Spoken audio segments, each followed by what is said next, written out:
Okay, let's dive into this. Welcome to today's Explainer. We're heading straight to the sparkling shores of the Bosphorus in Istanbul. We are about to explore a building that is, quite honestly, an absolute masterclass in contradiction. We're talking about a place where joyous royal summer vacations literally collide with tragic house arrests, and where very European facades are hiding fiercely traditional floor plans. So we're taking a virtual tour of Beylerbeyi Palace, the last grand summer residence of the Ottoman Empire, to uncover the amazing architectural and historical dualities of this absolute jewel. Here is our roadmap for today. Number 1, the magnificent summer palace of the Bosphorus. 2, synthesis of East and West in architecture. 3, the grand main halls of the palace. 4, gardens and unique pavilions. 5, elegant details and a passion for the sea.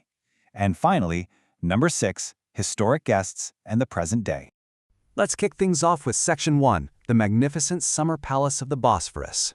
Situated right next to where the modern Bosphorus Bridge stands today, Beylerbeyi Palace was built between 1861 and 1865 by Sultan Abdulaziz. Now originally, it was designed as a summer retreat for fresh air and, a lavish state guest house.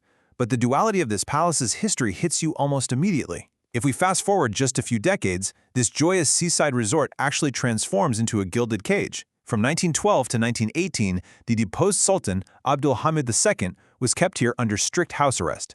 He spent his final 6 years just looking out at a Bosphorus that he could no longer freely sail. It's a pretty stark contrast, right? Absolute power and total captivity, all happening within the exact same walls. Moving right along to Section 2, synthesis of East and West in architecture. To truly wrap our heads around this palace, we have to look at how it was actually built. Designed by the famous Balian brothers, Sarkis and Hagop, the palace is this fascinating architectural paradox. When you approach it from the water, the exterior looks exactly like a European chateau. It's heavily influenced by Western neoclassical, Baroque, and Renaissance styles, all carved out of stunning limestone and local Istanbul Kafeki stone. But the second you step through the front doors, that illusion drops completely. And this brilliantly illustrates the core duality of the palace, because the interior layout ignores Europe entirely. It uses a strictly traditional Ottoman residential floor plan. The traditional interior layout actually has a specific name. It's called karnıyarık.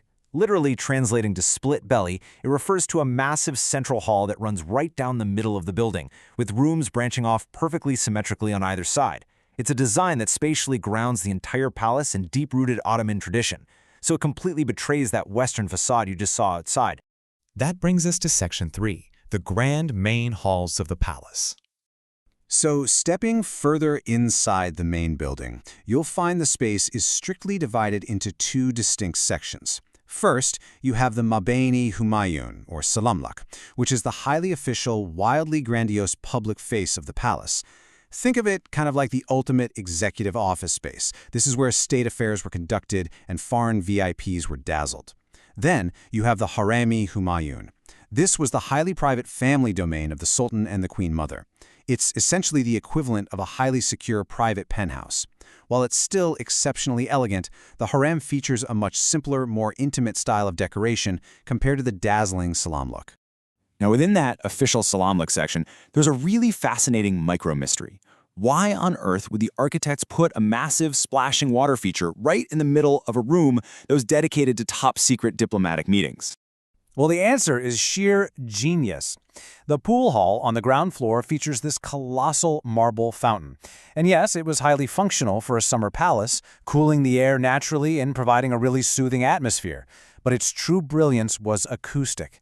The loud, continuous splashing of the water actually acted as an early form of white noise. It effectively masked the whispers of diplomats and state officials, ensuring absolute acoustic privacy so that literally no one lurking in the corridors could eavesdrop on the empire's most guarded secrets.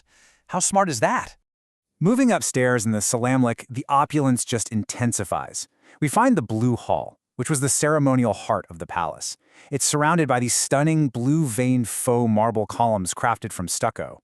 And here's a really interesting insight. They used stucco not because they couldn't afford real marble, but as an artistic preference to achieve a continuous, lightweight elegance that heavy stone just couldn't provide. Nearby is the mother-of-pearl hall, taking its name from the unbelievably intricate inlay work that covers its doors and custom furniture. This was the stage where the Ottoman Empire projected its immense wealth and artistic mastery to the rest of the world. Okay, let's head outside for Section 4, Gardens and Unique Pavilions. As suffocatingly beautiful as the interior is, we have to remember Beylerbeyi was originally designed as a resort. So, spreading across these lush, tiered gardens outside are several highly specialized pavilions.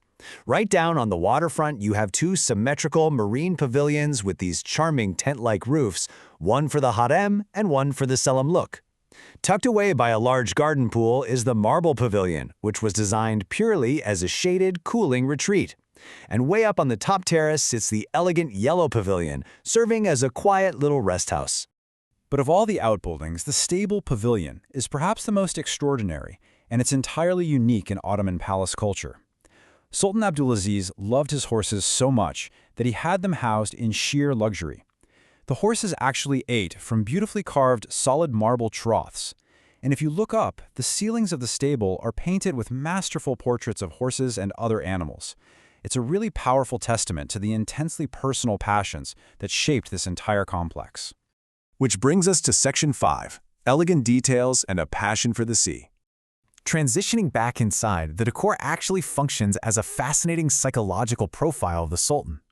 Now, what's really interesting about this is how Abdulaziz had a profound obsession with the navy and the sea. Because of this, the incredible ceiling frescoes aren't just your standard floral patterns. They're dominated by stormy seas, majestic Ottoman warships, anchors, and nautical ropes. This intense maritime theme is illuminated by glittering French baccarat and Bohemian crystal chandeliers, timed by custom French mechanical clocks, and framed by the masterful calligraphy of Abdel Fattah Effendi. It is a total sensory overload of cross-cultural craftsmanship. But you know, the craftsmanship wasn't just decorative. It was highly functional. Being right on the water, dampness was a very real threat. So the architects used a genius three-step floor engineering system called Hasaralti.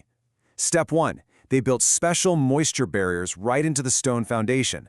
Step 2, and this is the brilliantly clever part, they covered the floors edge to edge in Egyptian reed mats. These specific reeds provided excellent thermal insulation and naturally repelled insects.